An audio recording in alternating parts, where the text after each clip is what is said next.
Tu es l'alpha et l'oméga. Nous t'adorons, Seigneur.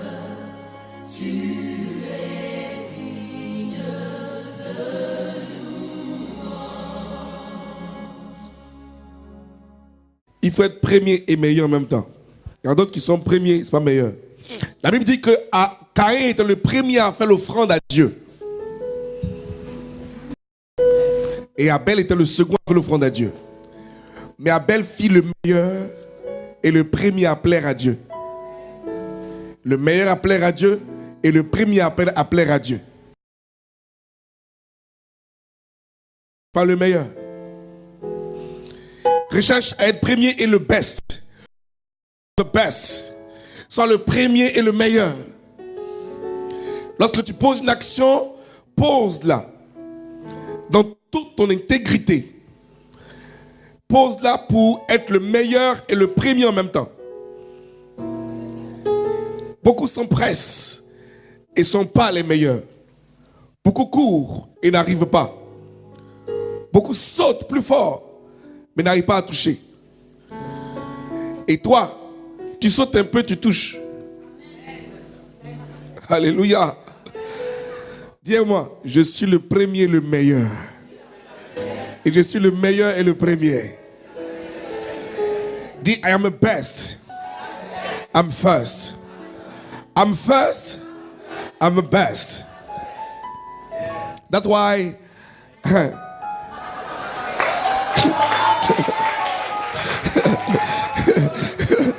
C'est pour ça qu'il faut comprendre que tu... Alléluia. C'est pour ça qu'il ne faut pas te presser avec quelque chose. Parce que Dieu regarde au cœur, pas l'apparence. Pas faire plaire aux gens. Non, non, non, non, non, non. Comme ça. Non, non. Caïn courait, Caïn a couru. Mais Dieu n'a pas agréé Caïn. Mais Abel a pris le temps de donner les meilleurs, les premiers-nés de la graisse à Dieu. Il dit celui-là, il a été le premier à me toucher et le meilleur à me donner. C'est ça que Dieu demande. Sois le premier et le meilleur en tout. Et cela recourt d'une information ou d'une clé du royaume que nous avons besoin aujourd'hui. Nous avons vécu dans un désordre, nous avons vécu dans une pensée désordonnée. Vous savez, la chose qu'il faut comprendre, c'est que nous dépendons de notre pensée. Nous dépendons de quelque chose qui habite en nous et qui nous dirige. La pensée. Et cette pensée-là, lorsqu'elle n'est pas bien dirigée, bien orientée, elle nous emmène dans un désordre.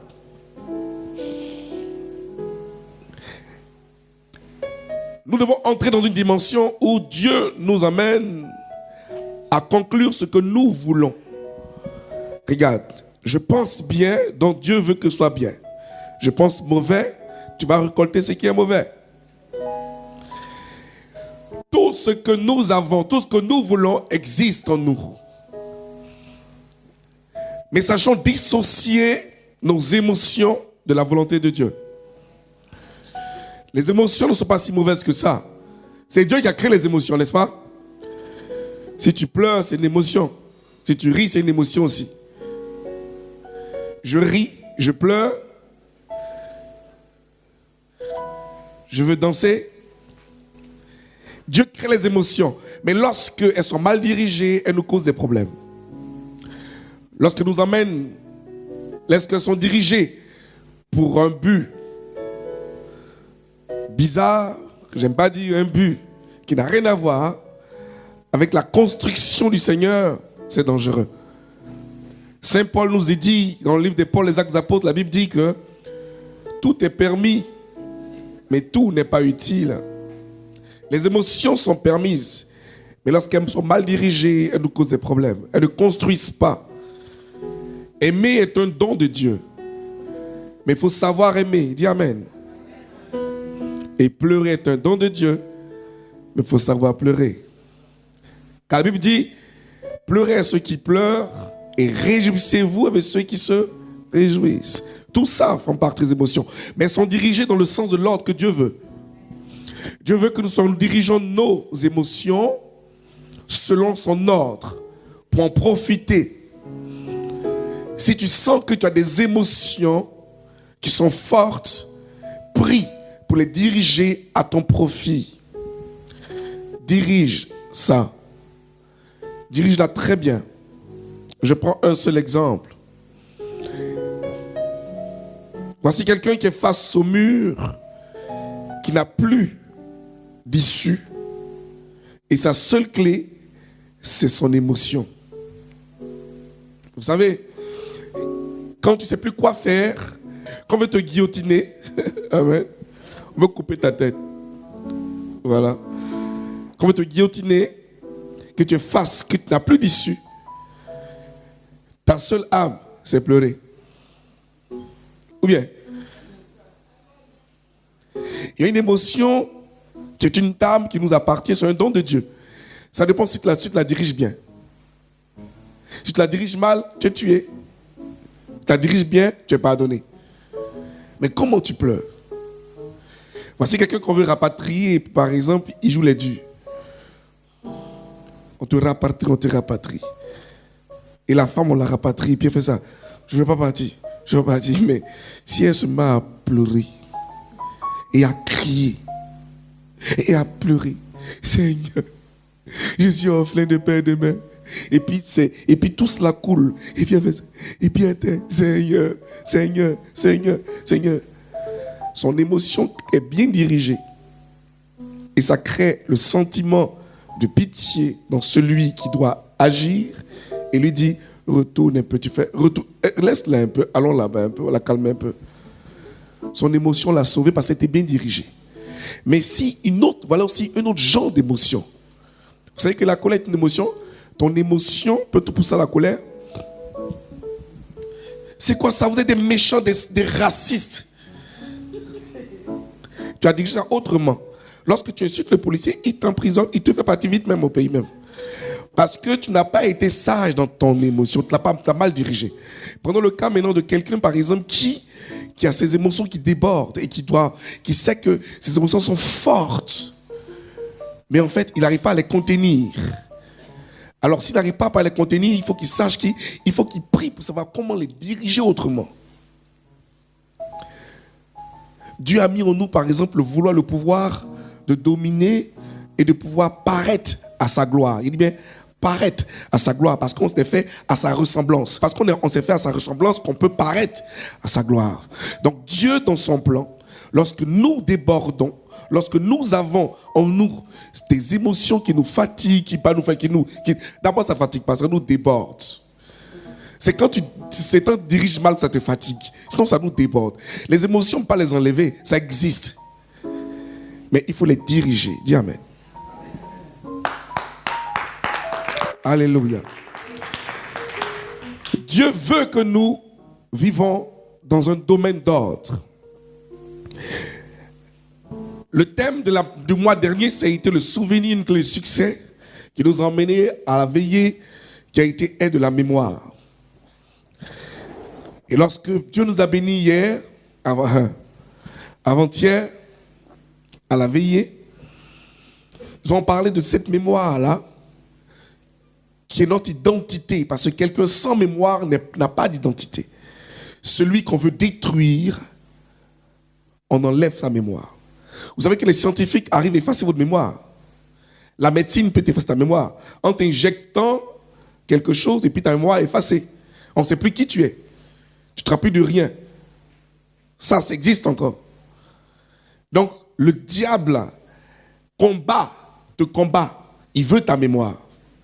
Il sait que si tu as ta mémoire, tu peux choisir le bon et le mauvais. Tu peux faire la différence entre les deux. Mais quand tu n'as pas de mémoire, il peut te guider comme il veut.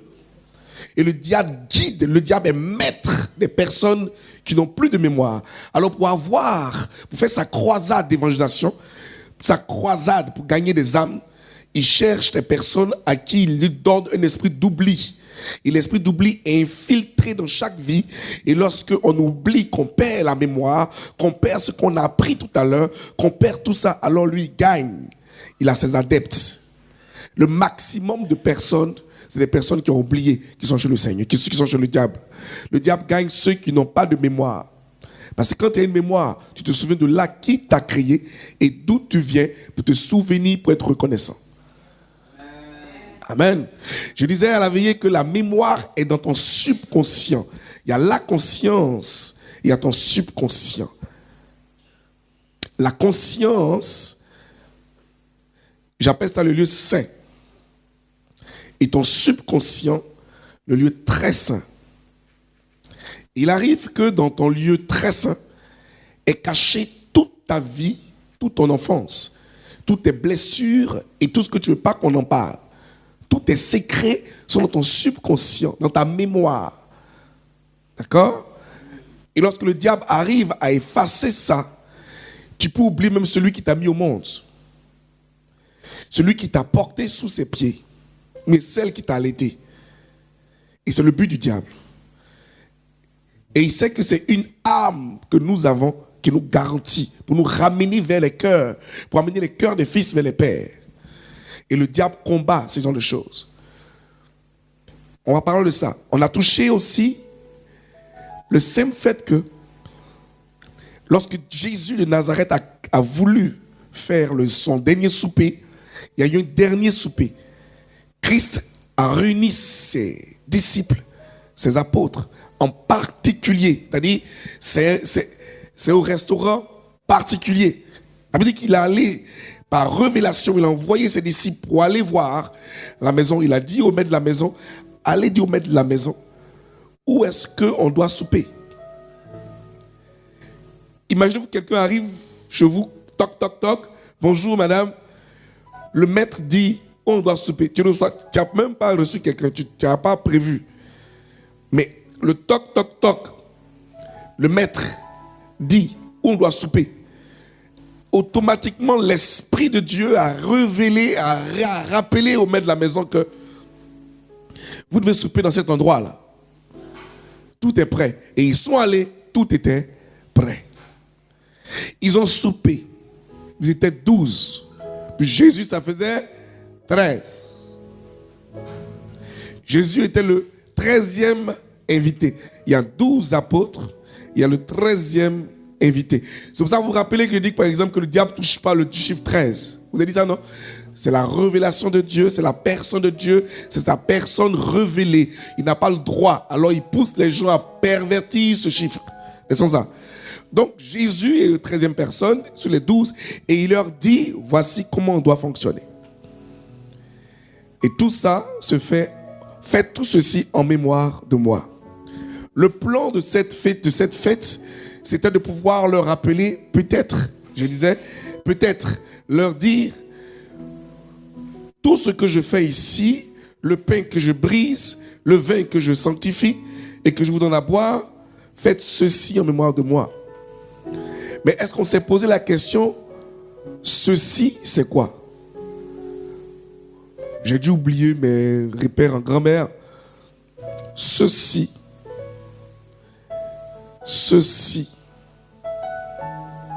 Dis encore, un adjectif, hein? Quand on dit ceci,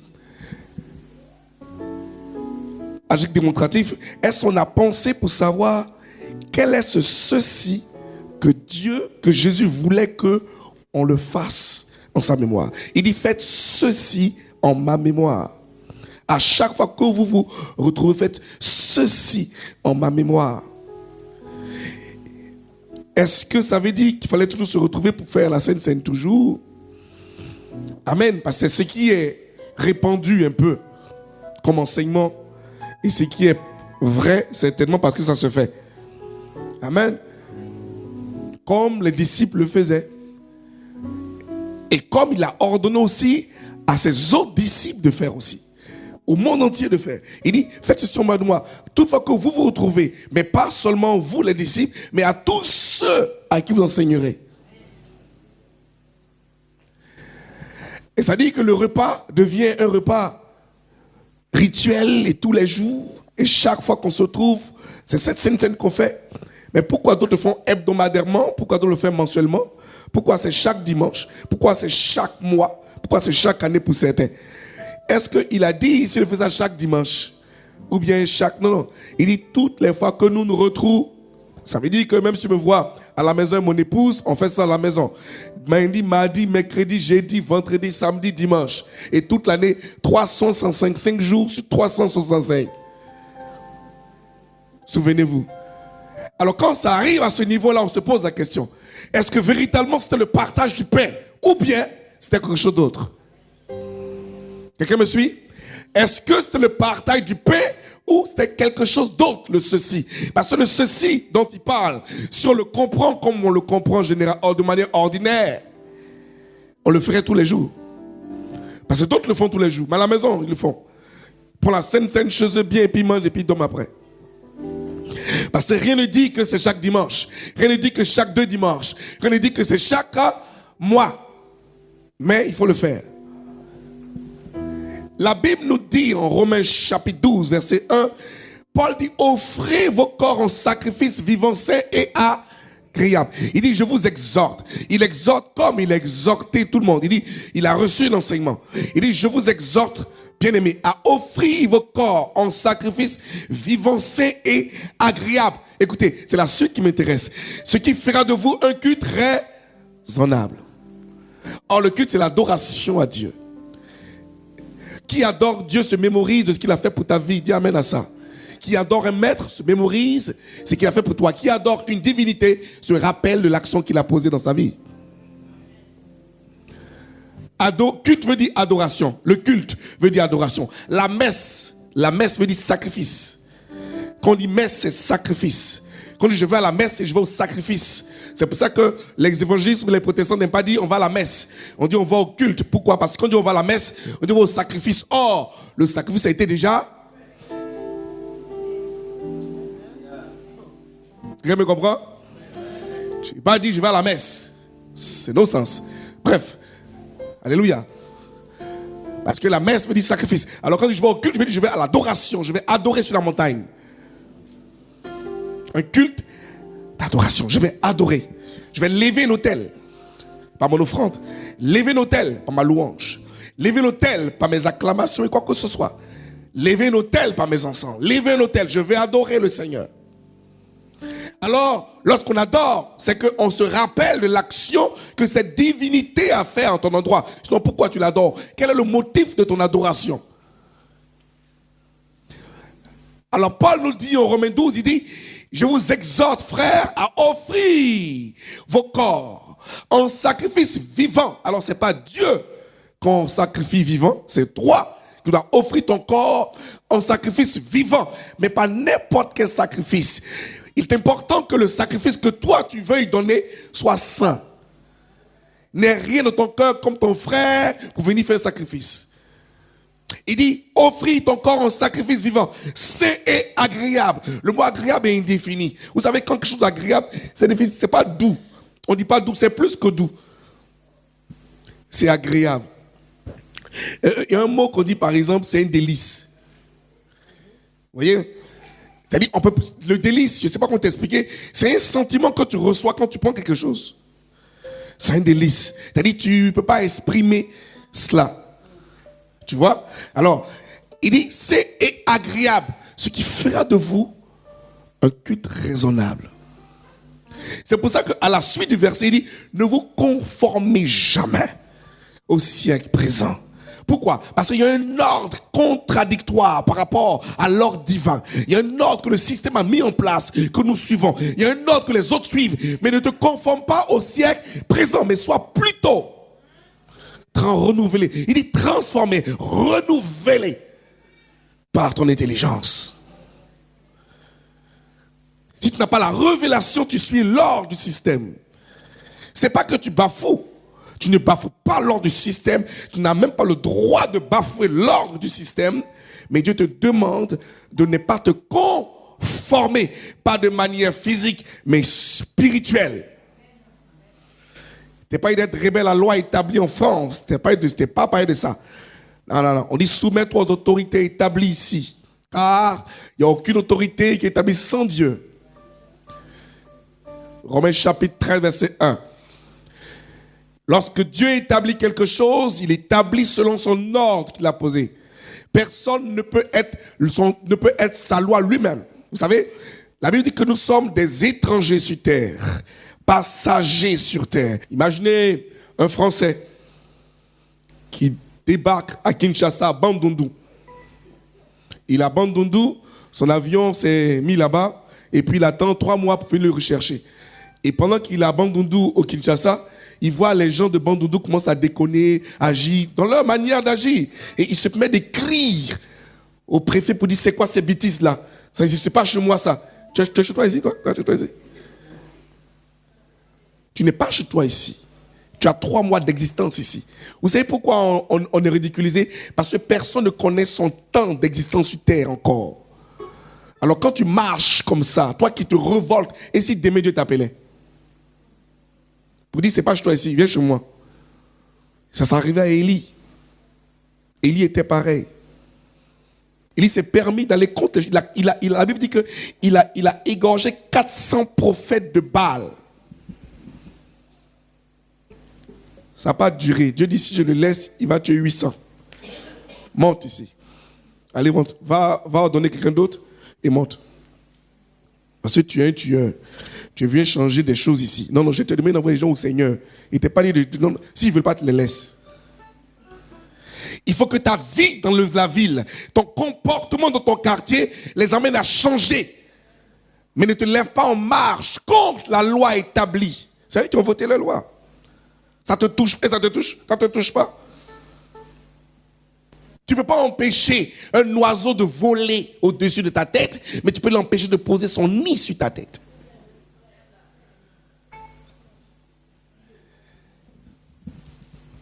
Je ne suis pas contre ça, mais je trouve qu'on perd de temps à des choses qui n'ont pas de résultat, au lieu de se concentrer pour la prière, pour que ça ne joue pas sur l'éducation de nos enfants à l'école. C'est la prière, parce que ceux qui ont les moyens se font des écoles évangéliques protestantes. Prions pour que Dieu développe des écoles dans ce sens, pour que nous puissions envoyer nos enfants là-bas au lieu de pouvoir marcher. Vous ne verrez jamais ça sur les Juifs, ça. Ils ont leur école. Est-ce qu'ils ont en marche? Ils ne marchent pas, hein? Mais ça ne les concerne pas. Ils sont étrangers sur la terre. Et toi, tu pries là, Dieu, tu dis non, toi, c'est ta terre. Tu as quel problème? Moi, je ne comprends pas. J'ai un problème avec ça. Donc, je vous donne ma version des choses afin que vous priez aussi dans ce sens. Dieu a établi des lois et des lois doivent être suivies. Ça ne te concerne pas, ça ne te touche pas. La même chose est arrivée aussi à Moïse. Vous savez que les Amalécites ont été les personnes qui ont bloqué la marche avec la marche de Dieu. Lorsque Moïse est sorti de l'Égypte, avec tout son peuple, la première personne qui l'ont bloqué, le premier peuple qui l'a bloqué, c'est les Amalécites. Mais Moïse n'est pas venu rester là-bas. Moïse dit, je veux traverser simplement ta ville. Je suis passager. Moïse dit, laisse-moi traverser. Mon peuple là, avec les enfants et les femmes, on traverse ton pays. Mais le pays est vaste. Le pays est très vaste. Quand le roi dit, tu as traversé en combien de temps? Il dit en 10 ans. Pendant 10 ans, tu as traversé. Tu ne rentres pas ici. Mais le pays est vaste, le pays est très vaste. C'est spirituel ça. Cette action est très spirituelle. Cette action-là est la préfigure du chrétien né de nouveau qu'on emmène dans les pays afin de se soumettre aux autorités. Écoutez, tu vas dans un pays pour pouvoir juste restaurer, pour y vivre, pour impacter. Pas pour pouvoir dire aux gens, par exemple, toi, il te dit, je me lève contre ta loi. Non, c'est sa loi à lui. C'est sa loi à lui. Toi, on te demande d'impacter les gens de par ton comportement, de par ton habileté, de par ta sagesse, par ton intelligence. Alors on fait comme toi. Voilà le petit Suédois qui a fait qu'on a mis son nom même dans le dictionnaire. Zlatan. Voilà un gars, un Suédois qui est né dans un quartier populaire, un quartier pourri, mais aujourd'hui, il est intelligent, il est fort. Son talent fait que ici, dans le pays où il est passager, on pose son nom dans le dictionnaire. On pose son nom pour faire un mot dans le dictionnaire. C'est juste l'image du chrétien qui doit être dans un coin par son comportement, par ses attitudes, par son talent, par sa vie, par sa sagesse. Il impacte et il ne force pas pour changer une loi. Parce que tout lui réussit, donc on fait comme lui. Il n'y a pas marche pour ça. Moïse traverse, le roi dit non, traverse pas. Moïse dit oui, le roi dit non. Ah, Moïse dit non, c'est la seule route. On va se battre alors. Et il y a eu le combat. Il y a eu des pertes humaines chez Moïse, c'est pas grave, mais ils ont passé. Mais Dieu n'a pas pardonné cette histoire-là. Donc Dieu a gardé ça sérieusement. Juste après les juges, après Samson, Déborah et qui que ce soit, jusqu'après les juges, lorsqu'ils ont pleuré pour qu'un roi soit nommé en Israël et que Saül est venu, la première mission de Saül, il dit retourne voir Samlécite et voulez à l'interdit. Parce que moi, l'Éternel, je les efface de ma mémoire. Effacé de ma mémoire. C'est pour ça que la Bible dit que le combat contre Amalek et Israël, c'est de génération en génération. Acclame-toi Dieu, alléluia. Alléluia.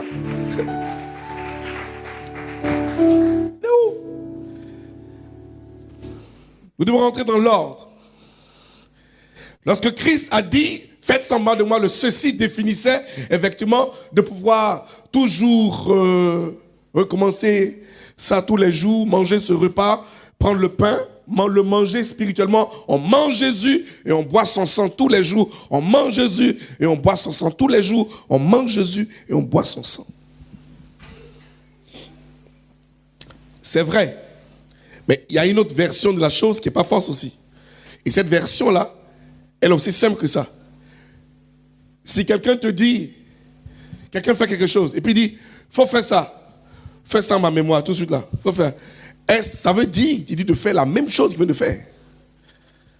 Fais ce qu'il a fait.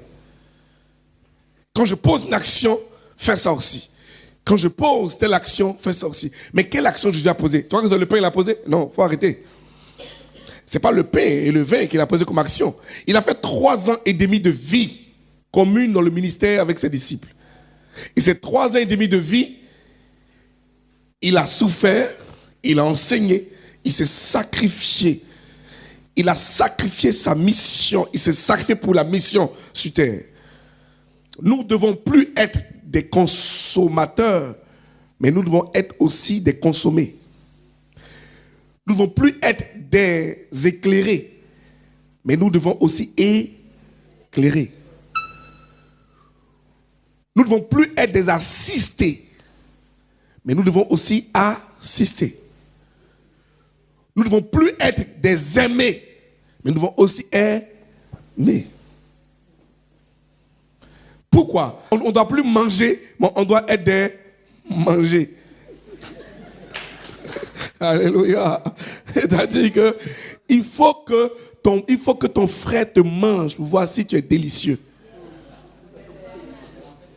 Voilà. Il faut qu'il voie ici réellement le sel en toi. La Bible dit dans Genèse chapitre 2, il dit quoi? Il dit tu es poussière et tu retournes dans la poussière. L'homme est poussière à la base. Dans Matthieu 5, il dit vous êtes le sel de la terre. Car là, il y a des terres qui sont sans sel. Mais toi, tu as une terre particulière, il y a le sel. On doit te manger. On doit voir ton caractère, on doit t'utiliser. Tu dois être un Joseph chez Potiphar, un Joseph chez Pharaon. Mais tu es toujours là, on t'assiste, c'est toi on assiste, mais tu n'assistes jamais les gens. C'est toi on aime, tu n'aimes jamais les gens. C'est toi qui manges, on ne te mange jamais. On a dit amen à ça, ouais. Alléluia. Toujours, il y a des gens qui aiment recevoir les cadeaux. Et mon cadeau, toi tu donnes jamais un cadeau. Quand on dit, tu dis, on donne cadeau, hein. Et toi mon cadeau, Jésus est puissant, il va te bénir. C'est Jésus toujours qui aime. Toi tu n'aimes pas, hein? Jésus t'aime, que Dieu t'aime, que Jésus t'aime, que le Seigneur t'aime. Mais et moi-même, je ne t'aime pas. Quand tu dis un frère, tu sais, frère, je t'aime dans le nom de Jésus. C'est vrai que comme le mariage pour tous, il va dire, tu m'aimes comment, mon frère? Quand tu m'aimes là, c'est comment tu m'aimes? Tu dis non, je t'aime de l'amour du Seigneur. Il dit, ah, amen, amen, amen, amen, amen, amen, amen. Comment tu peux toujours réclamer sans vouloir donner? C'est la loi. Celui qui donne, il reçoit. Jésus dit quoi? Je ne suis pas venu pour être servi, mais pour servir. C'est ça la Sainte Seine. C'est ça le rite. C'est ça la Sainte Seine. C'est ça la communion. La communion, c'est quoi? Quand on dit il y a communion entre toi et moi, ça dit quoi? Ça dit qu'il y a un système de réception et d'émission. Ou bien je me trompe? Donc toi, la communion à toi, tu fais communion seulement, tu manges seulement, tu ne donnes pas aussi. La Sainte Seine qui est là n'est pas banalisée, mais elle est le signe de ce que tu es capable de faire, ce que Christ a fait, en se sacrifiant pour son prochain, pour ses frères, pour ses sœurs, en voulant se substituer aux besoins des autres. Quand il dit je veux quelque chose, il te donne. Ta soeur t'appelle, tu dis Dieu te bénisse. Il fait tellement froid, j'ai pas de voiture, mais le Seigneur te bénisse là-bas. La soeur d'un manteau, tu dis vraiment, vraiment que la grâce te réchauffe. J'ai prié, la chaleur va venir.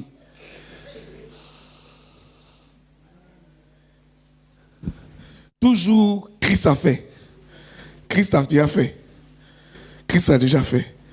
Mais si Christ a fait, pourquoi il dit, vous ferez de plus que moi? Aïe, Christ a fait. Non, c'est que tout. Vous ferez de plus que moi. Fais aussi un peu. Paul dit ceci. Il dit, quand je vis, c'est plus moi qui vis, c'est Christ qui vit en moi.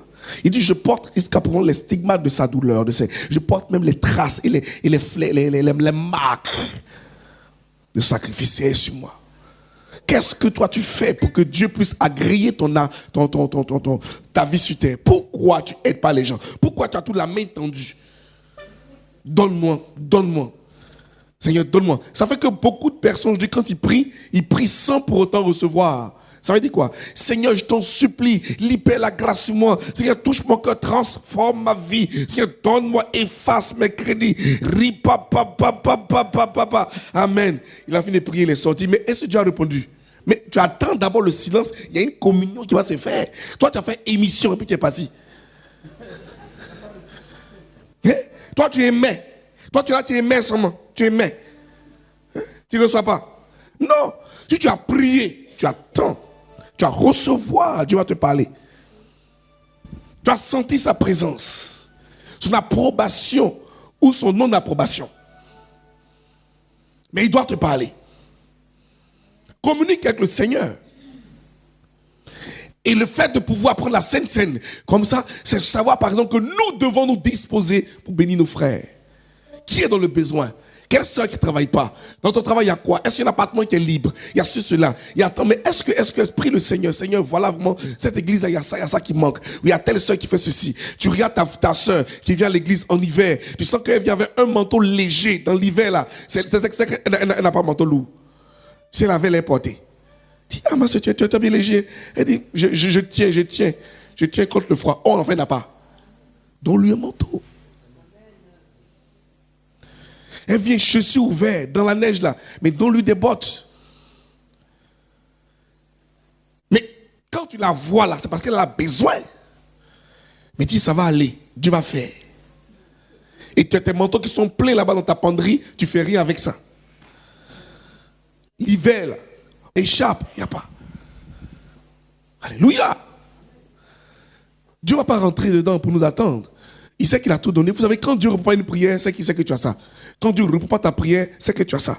Si tu pries qu'il ne te répond pas là, c'est que tu peux l'avoir sans lui.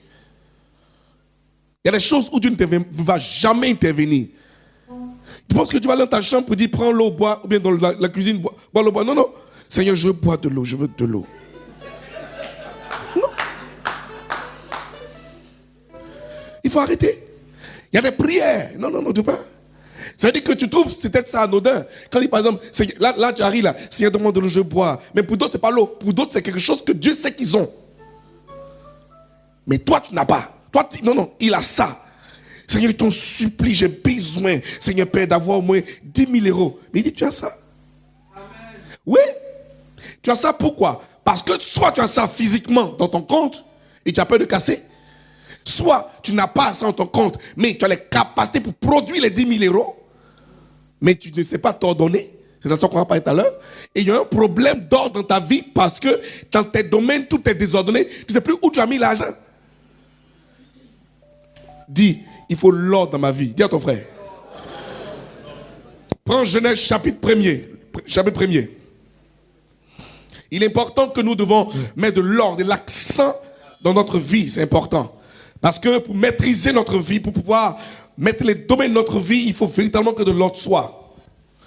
Nous pouvons véritablement... L'ordre est la base de toute réussite, hein, est la base de tout succès. Le dimanche, je suis passé, ou bien dimanche dernier, on a fait le... Revenez ici. La servante, ouais, il y a réussite. Réussite est où? Réussite vient, succès arrive, ordre arrive. Ils se connaissent. On acclame Dieu pour l'ordre, le succès et la réussite. Voilà. Voici l'ordre, il est la base de toute chose. Voici le succès, il est la domination et l'humilité de tout ce que l'ordre a donné. Il a mis ça en pratique. Voici la réussite, concret, tout ce qui est concrétisé est la réussite. Dieu nous dit aujourd'hui que s'il n'y a pas l'ordre dans ta vie, tu n'as pas de succès. Si tu n'as pas de succès, tu ne réussiras jamais. Car les personnes pensent qu'ils peuvent sauter directement, chercher le succès. Non, non, sans passer par l'ordre. Si tu es désordonné, tu n'as pas de succès. À moins que c'est un succès diabolique. Et il y en a. Des personnes toujours qui disent que moi j'ai du succès au niveau des hommes. J'ai du succès moi. Succès. Les hommes ne résistent pas, j'ai du succès. Quand je passe, les gens gardent. Mais ils ont raté combien de fois et tu es marié, tu n'es pas marié. Là, tu as 45 ans, 47, 49 ans. Tu as eu le succès quand tu n'as pas eu femme, tu n'as pas eu mari, mais dans ta maison. Tu as eu chinois, blanc, tout ce que tu veux. Mais ils sont où? Un truc est sûr, je suis mieux que ceux qui sont mariés. Parce que moi, au moins, par exemple, je suis chez moi. Mais tu es marié, toi. Tu n'as rien, tu fais pitié. L'ordre. Il est important dans chaque domaine. Je disais que la vie est séquentielle. Et pour dire que tu as réussi ta vie, il faut la réussir dans chaque domaine. Dans ton foyer, dans tes finances, dans tes affaires, dans ta famille. Chaque domaine de ta vie doit être l'abondance. C'est pour ça que la Bible dit en Jean chapitre 10 que le diable, lui, vient pour détruire, dérober et voler. Mais lui, Jésus, il vient de la vie et la vie en abondance. Quand on parle de l'abondance, c'est qu'on justifie le succès dans le domaine de ta vie financière, succès dans ton foyer, succès dans tes affaires, succès dans ton travail, dans ta famille, dans tout ce qui t'environne. Et c'est tous ces puzzles-là qui font la vie. Lui, c'est l'ordre. Il veut que l'ordre soit établi. Il veut que l'ordre soit suivi. Tout ordre, tout ce qu'il dit, il faut suivre ça à la lettre, à la minute près. Lorsque tu déranges ça, tu ne peux pas avoir le succès. Parce que les deux sont liés. Tu ne peux pas avoir le succès sans que l'ordre soit. Le succès n'existe pas sans que l'ordre est donné. Beaucoup disent qu'ils ont le succès. Quelqu'un m'avait dit ici, par exemple, et ceux qui ont le succès, ils ont les maisons, ils ont les voitures, ils ont cela. Regardez bien, hein, regardez très bien. Je ne vais pas dire des noms parce que, il y a des gens qui ont eu, ils ont eu une maison, ils ont eu tout, tout ça là, du vent de leurs parents. Mais papa a ça, il a ça, il a ça, il a ça, il a ça, il a ça, il a ça, il a ça. Dès que son père est mort, l'État a tout pris, tout. Il dit, mon papa avait ça, avait ça, avait ça, avait ça, avait ça, avait ça, avait ça. Et tandis que toi, par exemple, ton papa a eu du succès, tu pensais qu'il allait réussir. Oh, il n'a même pas réussi. La preuve, tout a été vendu, parce qu'il doit. Il n'y a pas eu de quelqu'un parce que lui, il est mort, moi, tout le monde le connaît. Michael Jackson, a-t-il réussi? Est-ce qu'il a eu du succès? Énormément. Mais est-ce qu'il a réussi? Il est mort des dettes. Mais qui pourrait parler le prince, le roi de la pop? Il pleure, les gars, donne foutu. Il pleure ça. Comment sont les gens à la délivrance? L'autre côté, tous les jours.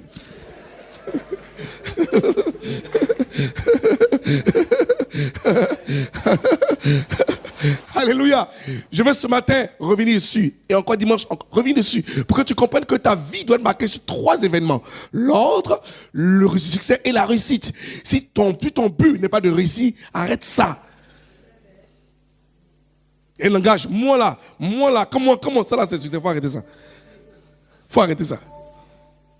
Le diable est dangereux dedans. Je disais aussi dimanche que le diable n'attaque jamais ton succès. Jamais. Il t'attend, il t'accompagne même comme ça même. C'est là-bas, il va t'attendre. La réussite. Tu as tout. Tu as toutes les connexions. Tu rentres partout, à la mairie, à la préfecture. Tu parles à tout le monde. Et tu fais rien avec ça. Tu n'as rien de concret. C'est compliqué. Tu as été la seule femme aujourd'hui dans la maison. Tu as mis à l'école tous tes frères. Tu as payé leurs études. Tout. Ben, tu connaissais le ministre jusqu'au chef de l'État. Toi, tu as sorti 0. Tu as réussi. Tu n'as pas réussi. Tu as eu succès auprès de ces personnes-là. Et c'était une fille bien. En tout cas, elle était bien. Puis quoi. L'ordre te rappelle à l'ordre. Lui, il te rappelle à l'ordre. Lui, il te dit, il faut que tu reviennes à l'ordre. Parce qu'avant que tout soit crié, Dieu a posé de l'ordre d'abord. S'il n'y a pas de l'ordre dans ta vie, s'il n'y a pas de l'ordre dans tes ambitions, tes objectifs, s'il n'y a pas de l'ordre dès le départ, tu vas bousiller ta réussite. Tu ne vas même pas arriver là parce que c'est dangereux. C'est-à-dire que tu te fatigues pour rien. Toutes tes forces, toutes tes émotions, tout ce que tu donnes, tu vas fatiguer des personnes qui veulent t'aider parce que toi-même tu es désordonné. De bonne volonté viennent t'aider. Ils n'aiment pas t'aider parce que tu n'as pas d'objectif. Ou du moins tu dis, je vais atteindre ça, mais demain ça tu vas atteindre. Après ça tu vas atteindre. Après ça tu vas atteindre. Non. L'aigle est un animal royal. L'aigle, lorsqu'il est fixé sur un objectif, il fonce pour l'avoir. Même s'il y a beaucoup de poussées à gauche, à droite, il ne fait rien avec ces poussées-là. Il dit, je veux Boubacar, il cherche Boubacar. Mais s'il voit d'autres Boubacar à côté, il dit Boubacar qui a cravate bleue, chemise noire. Mais tu ne vas pas le distraire. Or, le diable, il veut te distraire dans tes objectifs. Il dit que je dois me marier en 2013. Focalise-toi, focus sur ce que tu as dit. Prie pour un seul sujet. N'ira ni à gauche, n'ira ni à droite. Non, je veux mon mariage. Point barre à la ligne. Non, il faut mon mariage. Non, mon fils doit réussir. Non, le bac de ma petite soeur. Non, ma maman ici. Toi seul, tu es comme ça. À la fin de l'année, on dit quoi?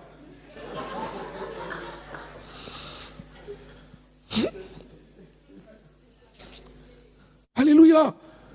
Bien-aimé, qui veut ici avoir un seul objectif cette année? Un seul. Qui veut? Il faut te consacrer sur un seul. Arrête de dire, voici mes projets. C'est que tu as déjà échoué à la base. C'est qu'à la base, tu as déjà échoué. Voici mes projets. J'ai une liste de projets en 2013 qui doivent s'accomplir. Le frère dit que Dieu te bénisse. C'est 2015 qui va te gagner. Parce que lui, pour obtenir seulement le résultat d'un seul, tu as du boulot à faire chez lui-là. Du boulot à faire chez lui-là. Et lui, c'est le signe de l'accomplissement. Le succès veut dire que quand le seul que tu as, il trouve ça marche. Là, ça va. Là, ça va. Là, ça va. On sent un changement en toi. On dit, ah, tu as grossi, hein? Ah, tu es joli, hein? Ah, pourquoi? Parce que tu es marié. Tu es fiancé, hein? On dit, ah, tu as changé. Non, il était comme avant. Ah, tu es joli, hein? Ah, mais c'est bien, hein? Ah, tu as grossi un peu. Et tu as les téléjours maintenant. Et, pour toi, arrive, hein? C'est pour ça qu'on va comme ça. À la fin de l'année, tu es fiancé. Pour toi, réussir. Ah, bon, d'accord, il t'a dit que je suis focalisé. Depuis janvier, je suis focalisé. Je ne joue pas avec l'affaire. Alléluia. Alléluia. Il faut être focalisé. Il faut être focalisé. Il faut être focalisé sur ta chose. Le diable dit non, toi aussi. Construis au pays. Même construis ici aussi. Aux États-Unis, on vend des trucs moins chers. Regarde en Allemagne, et aussi là-bas. Mets tes pieds. Il te dit, toi qui es homme, il dit, il faut être pieuvre. Pieuvre. Il faut être pieuvre. Se fout de toi, moins qu'un pieuvre.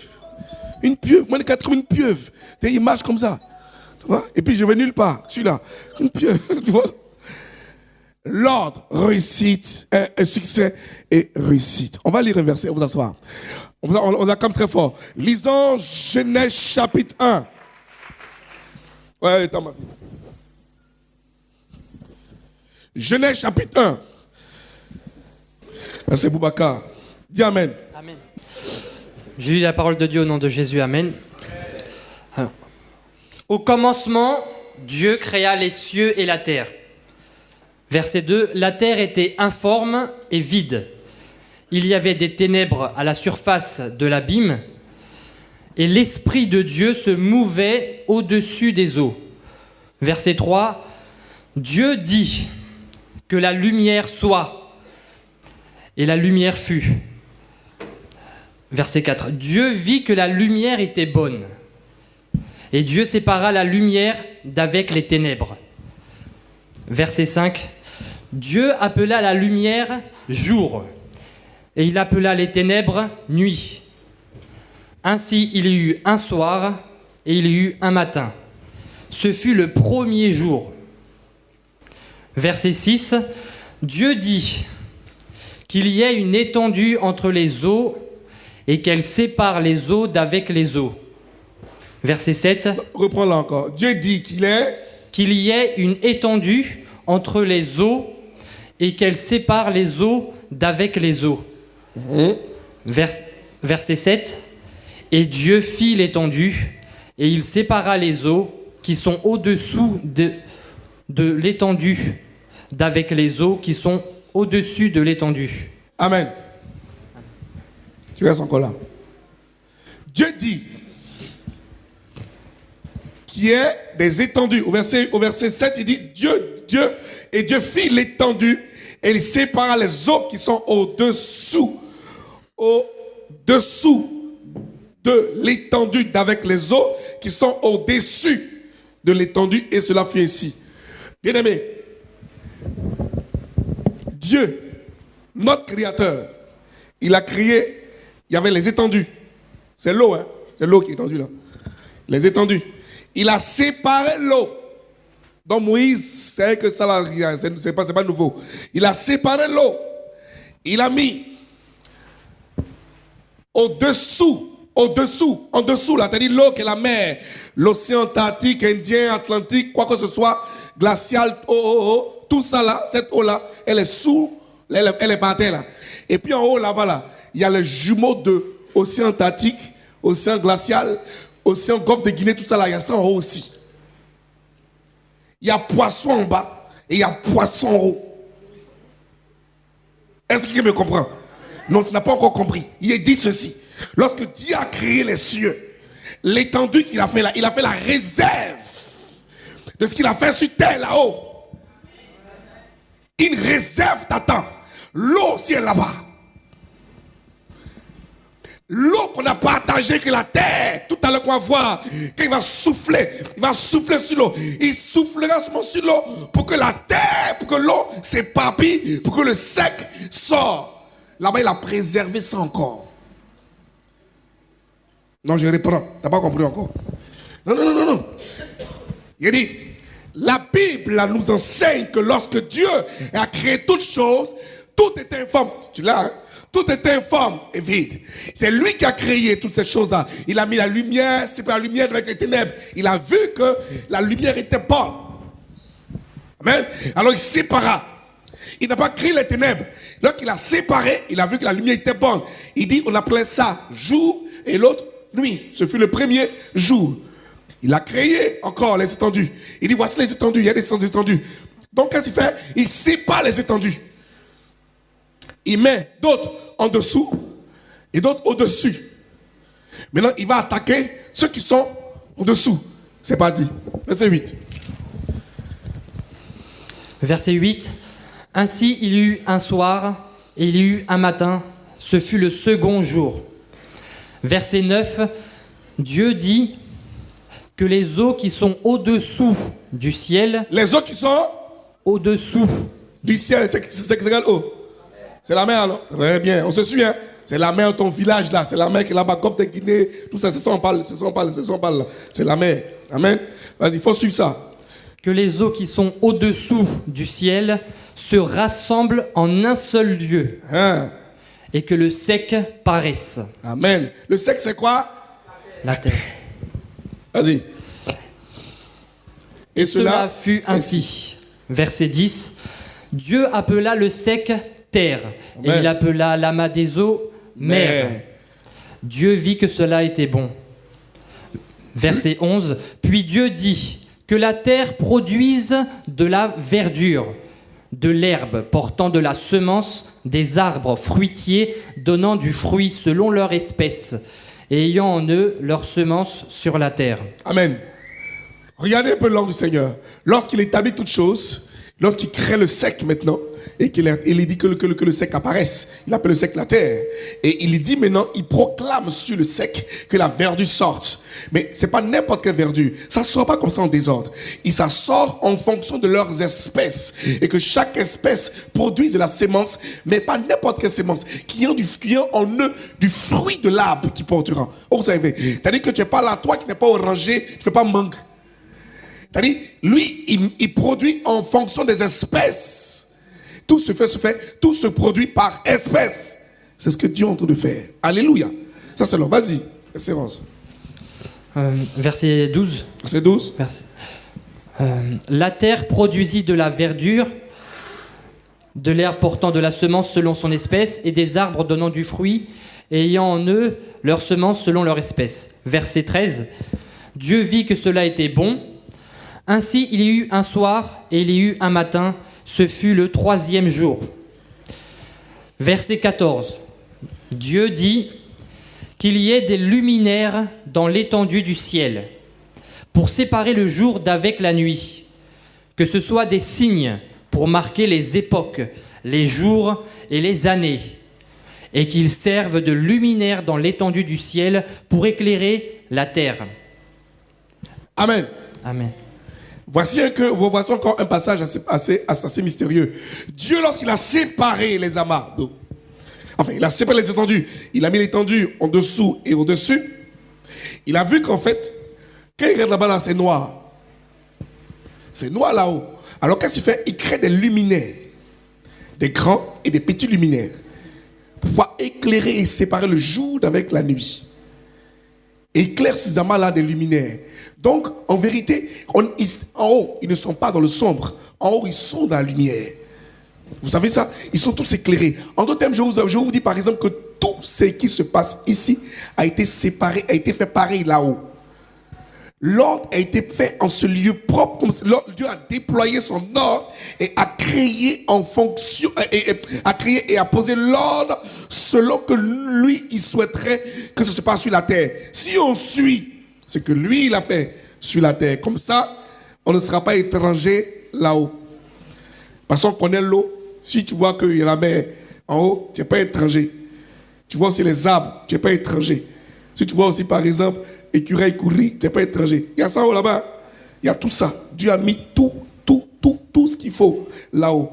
Mais il te dit de jouir, de te conformer ici d'abord à l'ordre de l'en bas. Lorsque l'ordre, tu t'es conformé à cela, alors tu peux te permettre de pouvoir accéder et vivre à ta citoyenneté là-bas. Tant que tu n'es pas conformé ici, tu ne pourras pas vivre là-bas. Ce n'est pas possible. Parce qu'il est trop strict là-bas. Il te permet de vivre d'abord ici bien et après tu vis mieux là-bas. Donc il y a de l'espoir pour toi encore. Tu peux encore changer. Tu peux t'asseoir. On peut acclamer le Seigneur très fort. Alléluia. La Bible nous dit que Dieu crée le ciel. Il démontre un ordre divin. Il étale quelque chose. Et nous dit comment il essaie de créer les cieux et la terre et comment nous devons aussi vivre en créant ce que nous voulons faire ici. Tout ce que tu fais, fais-le pour le Seigneur. Il dit le verset 1 dit au commencement, Dieu. N'est-ce pas? Il dit au commencement, Dieu. Rien ne peut exister ici dans ta vie sans Dieu. Dieu doit être le premier dans toutes choses. Il doit être au devant de tout. Dieu dit, au commencement, la terre était informe et vide. Et Dieu dit, il dit, que la lumière soit, et la lumière fut. Dieu d'abord commence à pouvoir lui-même, genre, que la lumière soit, et la lumière fut. Dieu se crée lui-même. Dieu se crée d'abord. il y avait rien sur la terre. Il dit au commencement au commencement Dieu, la terre était informe et vide. Et Dieu dit que la lumière fut et la lumière soit. Et ça non? Enfin, que la lumière soit et la lumière fut. Amen. Que la lumière soit et la lumière fut. Et cette lumière-là n'était rien d'autre que sa propre personne. Dieu se présente avant de commencer toute chose. Quand lui, il affirme qu'au commencement, lui, il faut qu'il soit véritablement au commencement, lui. Parce qu'il a dit au commencement, Dieu. Lorsqu'il dit qu'il est Dieu lui-même, il faut qu'on voie qu'il est Dieu. Lorsque Dieu guérit, il faut qu'on voie ta guérison. Quand Dieu ouvre les portes, qu'on voit les portes s'ouvrent. Alors il dit au commencement, Dieu créa les cieux et la terre. Mais on ne sait pas. Mais la terre était informe et vide. Et il y avait des ténèbres au-dessus de l'abîme et l'Esprit de Dieu se mouvait au-dessus des cieux. Mais Dieu dit que la lumière soit. Et la lumière fut. Cette lumière était la personne de Dieu qui devait commencer son œuvre. Lui d'abord, il commence par allumer d'abord. L'autre commence quand tu mets Dieu au devant d'abord. Ta vie va commencer. Ton succès sera certain si tu as mis Dieu au début de toutes tes activités. Même lui-même, il s'est mis d'abord au début. Il a dit, c'est vrai, au commencement Dieu, mais c'était de la théorie. La théorie. Il dit au commencement Dieu, c'est la théorie. Mais il dit au commencement Dieu, après il dit par exemple, la terre était informe et vide, il y avait les ténèbres, ensuite la terre, mais il a séparé tout ça. Il a dit que la lumière soit, que lui d'abord, et la lumière fut. C'est pour ça que la Bible dit ceci, en Jean chapitre 1, verset 12. Il dit, la lumière est venue vers les siens, mais ils l'ont point reconnu, ils l'ont point reçu. À tous ceux qui l'ont reconnu, qui l'ont reçu, lui, cette parole est devenue enfant de Dieu. En fait, cette lumière-là était la personne de Dieu. Elle est venue. Ils l'ont point pris. On dit, elle a loué dans les ténèbres. Et les ténèbres sont dissipées. La Bible dit que tu ne peux pas te permettre de pouvoir allumer une lampe et la mettre sous le boiseau. Non, non. Tu la prends, tu la mets là-bas. Parce que Dieu se fait voir. La Bible dit, nous sommes la lumière de ce monde. Nous sommes des dieux sur terre. Des petits dieux. Ta lumière doit éclairer. La gloire de Dieu qui est Dieu en toi doit s'affirmer. Il dit, vous êtes la lumière, vous êtes ma lumière du monde. Dieu devient lumière lorsque, en tout, c'est lui qui voit. Son caractère se voit en toi, tu lui en toi. Ses caractères sont vus en toi, tout est vu en lui. Ses dons se manifestent en toi. Alors tu es la lumière de ta famille. Il y a des personnes qui sont lumière de leur famille ici. Dieu incarne en toi quelque chose. Car rien ne peut marcher si toi tu n'es pas là dans la famille. Dieu pose un ordre et Dieu dit, si vous réalisez ce que vous êtes, vous réussirez. Vous ne savez pas réellement qui vous êtes. Vous êtes une lumière pour impacter le monde. Quand Dieu nous dit que nous sommes des dieux, nous sommes réellement des dieux. Parce que la Bible dit que vous êtes la lumière de ce monde. Il dit, vous êtes dans ce monde, mais vous n'êtes pas de ce monde. C'est pour ça qu'un Joseph chez Potiphar, Joseph était la lumière dans le monde de Potiphar. Joseph arrive, il éclaire Potiphar dans la comptabilité. Il éclaire Potiphar dans sa faiblesse. Il éclaire les faiblesses de la femme de Potiphar. Pour dire, cette femme-là, elle te trompe. Il y a des gens qui arrivent dans ta famille et puis mettent tout à nu. Ce sont des lumières. Car Dieu t'a pris comme sa gloire. Dieu dit, si tu arrives à pouvoir te conformer à l'ordre divin, ton succès n'est pas loin. Ce n'est pas possible. Bien-aimé, tu t'assois et puis tu commences à pouvoir étaler et décrire quels sont les domaines de ta vie qui sont sombres.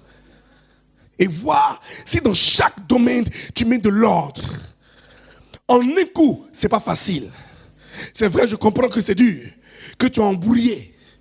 Tu regardes un peu dans tes finances, c'est compliqué. Quelqu'un qui est endetté, il ne sait pas, il est toujours endetté matin, midi, soir. Il a un problème d'ordre. Il est désordonné, c'est clairement. Donc c'est pas normal que tu me l'ordres dans tes finances et que tu puisses creuser encore. C'est pas possible. Vous savez, on met tout sur le diable. Mais regardez un peu. Qu'est-ce que le diable a fait à Ève? Il a dit, Est-ce que Dieu a-t-il vraiment dit? Il va désordonner la fille. Hein? L'autre que Dieu a donné, il va désordonner ça. Dieu a-t-il vraiment dit que vous ne mangerez pas? Tu vois? Il reprend ce que Dieu dit parce que c'est l'ordre divin. Mais il va mettre le doute en toi pour que toi tu sois désordonné. Mais il peut t'attaquer que dans ton désordre. Il ne peut pas toucher en ordre, jamais. Jamais, jamais, jamais, jamais. Jamais, je dis jamais, jamais. Il ne peut pas te toucher dans ton ordre. Parce que Dieu a posé l'ordre en toi déjà.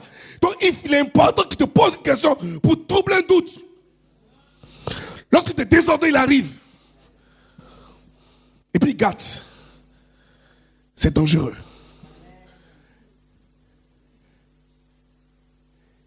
Kevin est l'image de quelqu'un qui est ordonné. Diplo est le succès. Virginie est la réussite. Mais si tu es Kevin déjà, tu n'arrives pas à comprendre que l'ordre qu'il a établi, la manière dont il respecte l'ordre dans ce domaine de la vie, tu ne verras pas Diplo. Tu dis, mais on n'est pas ensemble. Oui, on est ensemble. Mais sauf qu'on ne fonctionne par accès. L'anglais dit the gate. Vous savez, il y a une différence entre the door et the gate. Ici, là, en France, ici, là, c'est porte. Les Anglais, ils différencient ça. Voilà. The gate et the door. Le gate, c'est l'accès à la chose. Quand on va la répondre, on dit gate 3, gate 4, gate ceci. C'est l'accès. C'est l'accès à l'avion. L'accès à là-bas. L'accès à la bénédiction. L'accès à la chose. Donc, si tu n'ordonnes pas ta vie, tu n'auras pas accès à tes finances, accès à ta bénédiction. Il faut que Dieu nous dise aujourd'hui d'étaler, va à la maison, allons à la maison et prenons un stylo, prenons une feuille blanche et écrivons les domaines de nos vies qui semblent ne pas évoluer. Et je t'en supplie, prends ton épouse si tu es marié, prends ta fiancée si tu es un fiancé, ou bien toi seul tu es là, tu dis, prends le Saint-Esprit, toi, Saint-Esprit, aide-moi. Pourquoi j'arrive pas à économiser? Pourquoi j'arrive pas à pouvoir évoluer dans ça? Pourquoi dans mon foyer c'est toujours palabre? Pourquoi mon mari n'est pas à me comprendre? Pourquoi j'arrive à perdre des affaires? Pourquoi à mon travail c'est comme ça? Il faut que tu arrives à comprendre ce qui se passe dans ta vie. Tu arrives à comprendre le désordre qui te permet de ne pas entendre la voix de Dieu. Le désordre bouge ton oreille contre le Seigneur. Le désordre t'emmène à pouvoir t'écarter de Dieu. Tu es désordonné même dans tes affaires à la maison. Ta chambre est désordonnée. Comment tu peux retrouver une épingle? Tu peux pas dire que ta chaussette. Oui, ma chaussette là, mais tu n'as pas de clou. Ici, l'enfant, ça va chez Ikea. Il y a un tiroir pour chaussettes. Tout est rangé. Tout est ordonné. Dieu ordonne toutes choses. Dieu établit ça parce qu'il a dit en Luc chapitre 9, il au verset 11, il dit la foule était assise, il attendait et ils attendaient pendant tout le temps de pouvoir manger parce que c'est faim. Miracle, croisade est fini, miracle est fini. Ils sont là, Jésus est là, il est sur la montagne. Il voit la foule, il avait compassion de la foule. Et Philippe dit, ramène-les au village, ils vont les manger. Il dit, pourquoi au village? Jésus est content parce que la foule est là, il aime la foule. Hein? Il dit, pourquoi? Il dit, ramène-les au village. Il dit, non, donne-leur vous à manger. Il dit, mais on n'a rien. 5 pains, 2 poissons, qu'est-ce que ça peut faire? Moi, un Stéphane comme ça, je peux nourrir tout cela? Il dit, Stéphane, dis-leur, mets de l'ordre. Un peu. Mets de l'ordre dans ce que tu me demandes. Si tu mets de l'ordre dans ce que tu me demandes, demande-moi, je te donnerai. Il a dit à Philippe, il dit, faites-les asseoir par rangée de 50. Ils n'ont qu'à être rangés que je sache combien de personnes, je vais évoluer un peu le nombre de personnes, que je fasse descendre quelque chose pour eux. Quand ils ont mis, il avait dit, il les faisait asseoir sur l'herbe verte. L'herbe verte, c'est l'espoir, c'est la chlorophylle. L'espoir, le vert, c'est l'espoir. Ils sont assis sur l'herbe verte et ils sont assis par un de 50. Et Dieu prie. Et la Bible dit que Jésus a pris le panier et il a prié le Seigneur. Et la multiplication automatiquement. Comment tu peux demander une bénédiction, un miracle dans un désordre? Tu connais ta vie et tu tentes à dire, Seigneur, je veux. Tu sais ce que tu fais. Tu dis, Seigneur, ta grâce, je veux ça. Tu sais tes circuits. Seigneur, je veux. Tu as besoin. Tu sais que tu es un petit doubleur au travail, à la comptabilité. Tu enlèves toujours 5 euros, 5 euros. Tu dis, Seigneur, augmente mon salaire. Mais tu voles ton patron. Alléluia. Je veux que chacun à la maison prenne une page et on dresse. Parce que dimanche là, il faut qu'on touche. Quel est le domaine de notre vie qui est sombre pour que l'ordre soit établi et que Dieu, par sa préscience, commence à pouvoir activer la grâce dans chaque domaine. Mon domaine n'est pas ton domaine. Peut-être pour moi, c'est les finances. Peut-être pour toi, c'est ton mariage. Peut-être pour moi, c'est mon mariage. Peut-être pour toi, c'est tes relations extérieures. Peut-être pour toi, en tout cas, chaque personne a un domaine bien précis. Quel est le domaine où ça ne va pas dans ta vie? Dans quoi tu veux que ça aille? Dis à Dieu. Viens ça dimanche. Viens, écris ça.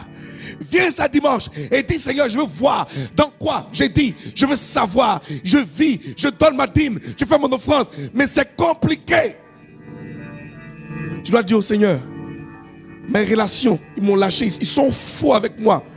Je fais tout pour pouvoir être gentil, mais ils sont méchants. Il y a un désordre quelque part dans tes relations. Seigneur, je ne sais pas comment je fais. Ma famille, je les aide. J'aide mon papa, ma maman, mes frères. Mais ils sont toujours méchants. Il y a un désordre quelque part. Seigneur, mon mari là, je fais tout pour le plaire. Mais pourquoi il dort toujours tard, il rentre la nuit, tout ça, il rentre toujours à 4. Il y a un désordre quelque part. Seigneur, mes finances, je paye ma dîme, mon offrande, mais je n'arrive pas à finir le mois. Je suis toujours endetté. Il y a un désordre quelque part. Dis à ton frère, Lord, mets de l'ordre. Mets de l'ordre. Tu vas simplement te lever, on va cogner ça. On va cogner ce désordre là. Alléluia. Ah oui. Merci. Alléluia. Non, qui croit qu'il sera béni bientôt? Qui croit à sa bénédiction? Qui croit à son succès? Qui croit à sa réussite? Qui croit que Dieu va lui donner le succès? Qui croit que ça dépend de lui? Qui croit que sa grâce dépend de lui? Qui croit que son succès dépend de lui? N'attends pas que ton... Non. Tout dépend de toi. Il y a un morceau que j'aime bien. Tout dépend de ta volonté. Il dit, tout dépend de toi. C'est quand tu dis je veux que ça passe. Dieu accomplit lorsqu'il voit de l'ordre. Dieu vient lorsqu'il voit de l'ordre. Lorsque c'est que tout est rangé, chaque département, le département des hôtesses est organisé, département des hommes organisé, département des femmes organisé, département des jeunes organisé, la pastorale organisée. Dieu ne peut que bénir l'église.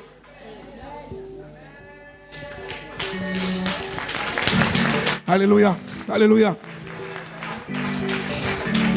Alléluia.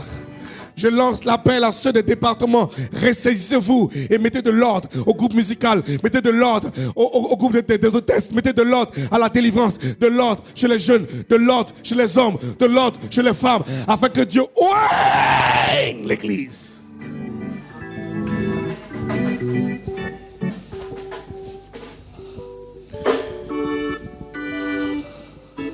Je proclame avant de faire au bien. Je veux cogner des démons des désordres. D'accord. Tu vas répéter après moi. Vous répétez après moi. Il y a un esprit de désordre qui s'infiltre dans les familles et qui perturbe des familles. De désordre qui s'infiltre et qui a me posé la question. Penses-tu que tu dois payer ta dîme? Est-ce que tu payeras? Ça, c'est un désordre aussi.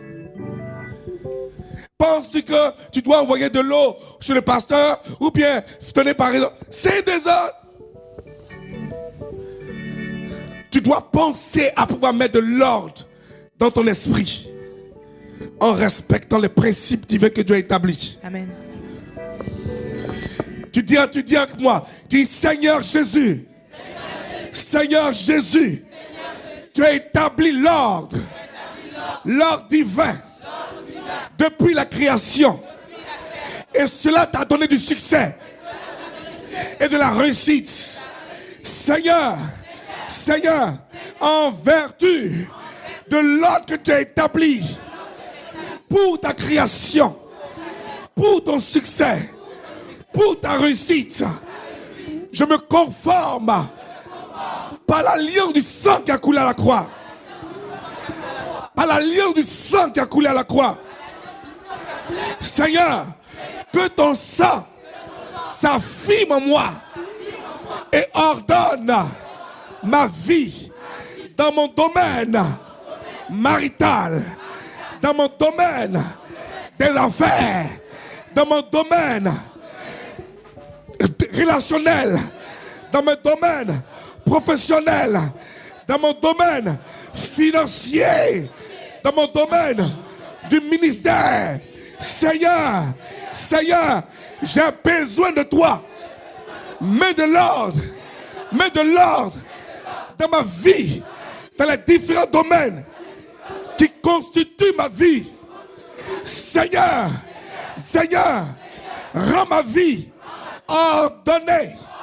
À partir d'aujourd'hui, j'invoque ton sang sur ma vie.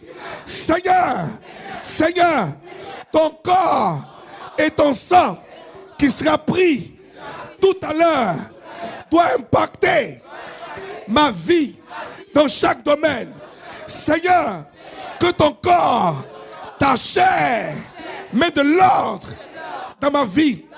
Que ton sang, que je bois, cette nouvelle alliance en ton sang, met de l'ordre dans ma vie pour assurer mon succès et pour accomplir ma réussite. J'attache l'ordre divin dans ma vie à mon succès. J'attache le succès à ma réussite. Et je déclare dans les cieux, dans les airs, sur la terre, que tout ce que j'entreprends, selon ton ordre, est du succès, dans les cieux, dans les airs, sur la terre, sous les eaux. Seigneur, Seigneur, que je sois ta réussite d'abord, avant d'être la réussite de ma famille. Au nom de Jésus, on acclame Dieu très fort. Alléluia. Oh,